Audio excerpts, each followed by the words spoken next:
thème de notre message de ce matin, c'est « Sois sans crainte ». Amen. Donc quand quelqu'un saisit ça pour lui-même personnellement, ça donne « Je suis sans crainte » parce que l'Éternel est mon Dieu. Amen. Amen.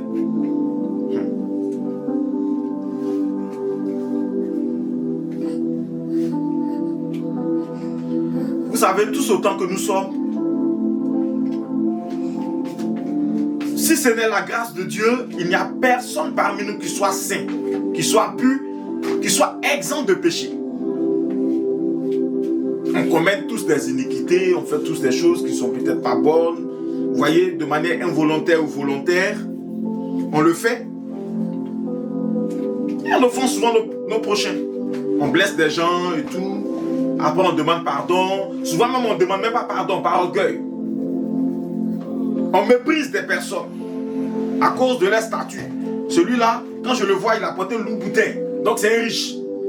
Quand je le vois, je le salue en m'inclinant un peu. Celui-là, il a porté un vêtement un peu bizarre. Donc, quand je le salue, je dis, oh, gars, comment tu vas?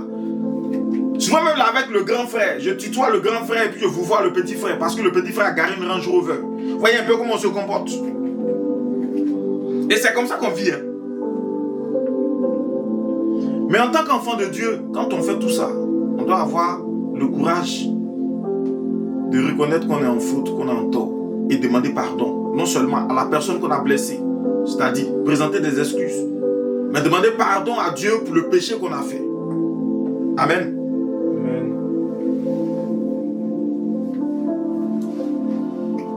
C'est vrai que ça peut susciter beaucoup de choses.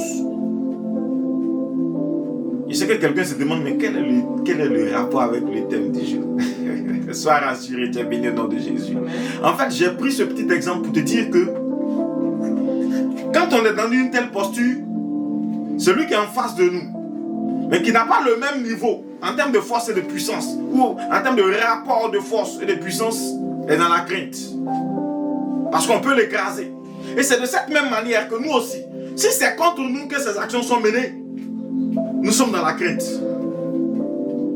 Quand par exemple je sais que je suis dans un quartier où à 4 h du matin, quand tu sors, quelqu'un est capable de t'agresser, tu es dans la crainte. Vous comprenez maintenant de quoi je parle? Quand en pleine rue, quelqu'un peut te gifler et puis t'arracher ton bien, tu es dans la crainte.